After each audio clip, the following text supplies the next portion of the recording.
سنة 72 معمر القذافي زار مصر، وعلى الطيارة ابتدى يقرأ في جورنان الأهرام، وطبعا أول حاجة اهتم بيها مقال هيكل. ويومها هيكل كان كاتب عن الأزمة المالية في المجمع الصناعي بالمحلة، والقذافي قرأ المقال كله باهتمام. وبعد ما وصل القاهرة ونزل في الاستراحة، أول واحد قابله كان هيكل، وبعد التحية والسلام القذافي سأله 300 مليون جنيه استرليني يحلوا مشكلة مجمع المحلة؟ هيكل رد يحلوا وكفاية. والاتنين طلعوا على بيت الرئيس السادات في الجيزة، وهناك ابتدت المفاوضات عشان يتفقوا على خطوات المساعدة المالية الليبية لمصر. والمفاوضات كانت بين الدكتور عبد العزيز حجازي وزير المالية ورئيس وزراء ليبيا كعبد السلام جلود، والاتنين كانوا قاعدين في أوضة لوحدهم بيتفقوا. وفي الصالون كان قاعد السادات والقذافي وهيكل مستنين النتيجة. وفجأة القذافي قال للسادات: أنا ليه عتاب عليك يا رئيس؟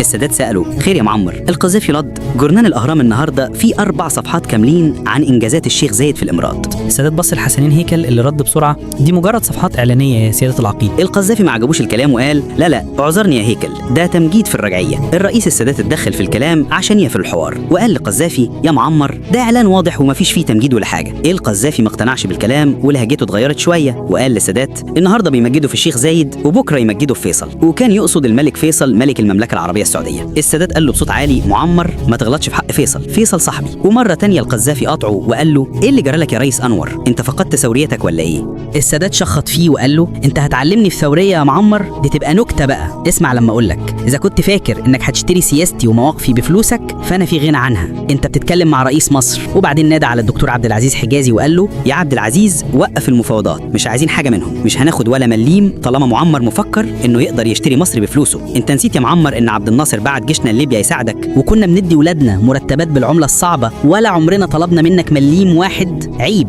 وفعلا انتهت المفاوضات وقام القذافي ورجع من مكان ما جه. رحم الله الشهيد البطل أنور السادات.